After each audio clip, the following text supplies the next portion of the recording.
សូមជួយចុច Subscribe និងរូបសញ្ញាកណ្ដឹងដើម្បីទទួលបានវីដេអូថ្មីៗសូមអរគុណ Channel YouTube និទានកំសាន្តសូមជូនរឿងគ្រូមុនអាគមខ្មៅប៉ះគ្រូមុនអាគមស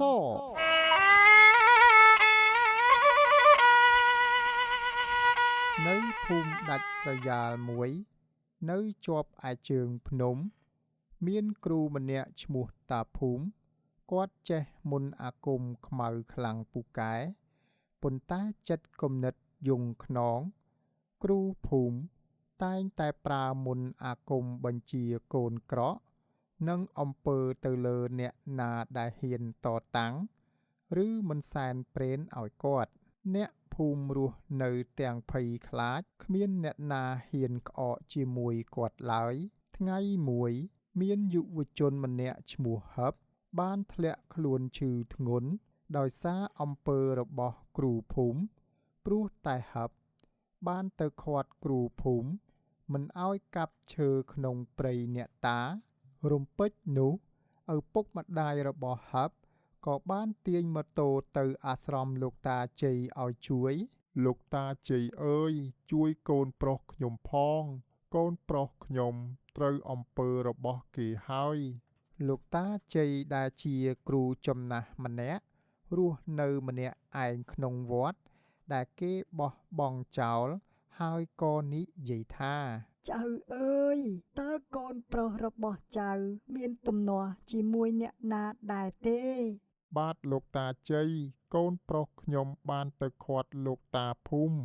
កុំឲ្យកាប់បំផ្លាញព្រៃឈើរំលងបាន2-3ថ្ងៃកូនប្រុសខ្ញុំក៏ចាប់ផ្ដើមធ្លាក់ខ្លួនឈឺតែម្ដង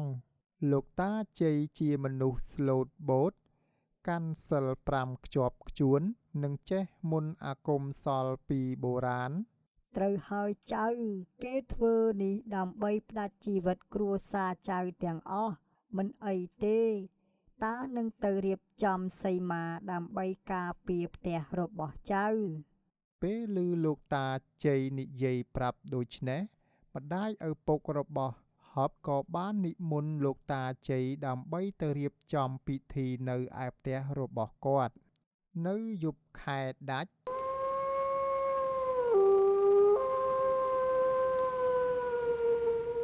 គ្រូភូមិដឹងថាមានគេមកជួយគ្រួសារហឹប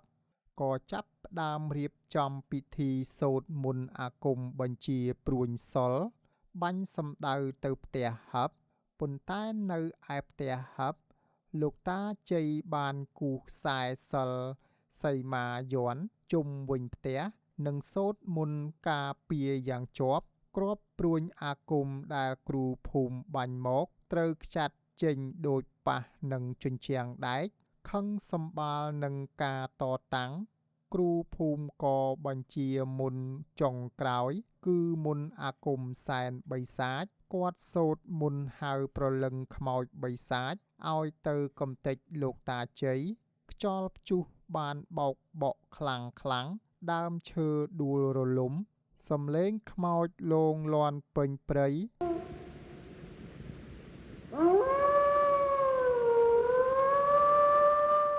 លោកតាជ័យមិនតក់ស្លុតឡើយគាត់អង្គុយធ្មេចភ្នែកតាំងសមាធិយ៉ាងស្ងប់គាត់ប្រើមន្តបារមីព្រះពុទ្ធបង្កើតជាពន្លឺពណ៌មាសគ្របដណ្ដប់ពេញបរិវេណនោះនៅពេលមន្តខ្មៅប៉ះនឹងពន្លឺសុល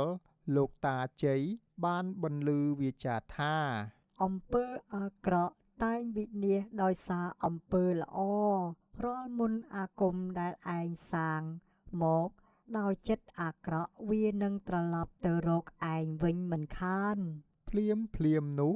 វិញ្ញាណខ្មោចដែលគ្រូភូមិបញ្ជាមកក៏បែរត្រឡប់បកទៅរកគ្រូភូមិវិញគ្រូភូមិស្រែកលាន់ពេញអាស្រមឈាមហូរតាមរុនច្រមុះនិងមាត់ដោយសារត្រូវមុនអាគមខ្លួនឯងត្រឡប់មកវិញគ្រូភូមិក៏បានស្លាប់ដោយសារចាញ់មុនអាគមខ្លួនឯងត្រឡប់មកវិញព្រឹកឡើងអ្នកភូមិបានឃើញគ្រូភូមិដេកស្លាប់បាត់ទៅហើយចំណែកហឹបក៏បានជាសះស្បើយពីជំងឺ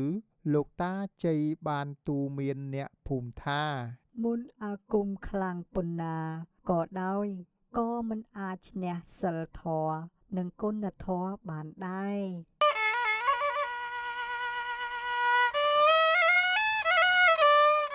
លោកអ្នកទស្សនាជាទីរាប់អានរឿងប្រឌិតបែបជំនឿមានចំណងជើង រឿងគ្រូមុនអាគមខ្មៅប៉ះគ្រូមុនអាគមស